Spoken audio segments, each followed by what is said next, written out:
공시가격이 시세가 높은 아파트를 중심으로 큰 폭으로 올랐습니다. 공시가격은 재산세 등 세금을 매기는 기준인데요. 네, 세금이 얼마나 늘지, 이에 부담을 느낀 다주택자들은 매물을 내놓게 될지 나경열 기자가 알아봤습니다.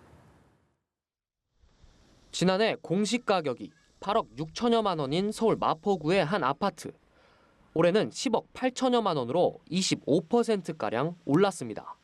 공시가격이 9억 원을 넘으면서 종합부동산세 과세 대상이 된 데다 재산세도 늘어 이 집주인이 내야 할 세금은 많아졌습니다.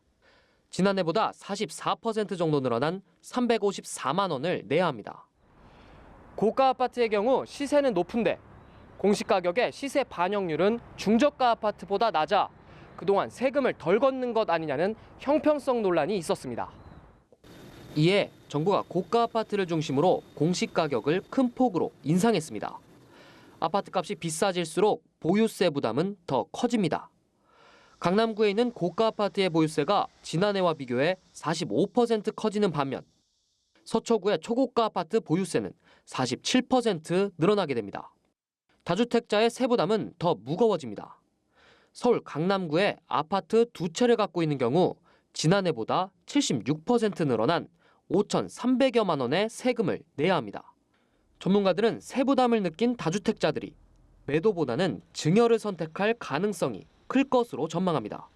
특히 전세를 끼고 자녀에게 집을 넘기는 부담부 증여가 늘 것으로 보는데 단순 증여나 매도보다 세금을 덜 낼 수 있기 때문입니다. 보통 집을 파는데 한 3, 4개월 정도 소요된다는 점을 감안하면 이 보유세를 줄이기 위해서는 5월 30일 전까지 양도를 해야 되거든요. 지금 시기적으로 보면 워낙 촉박한 상태이기 때문에 증여로 나서는 분들이 더 많을 것으로.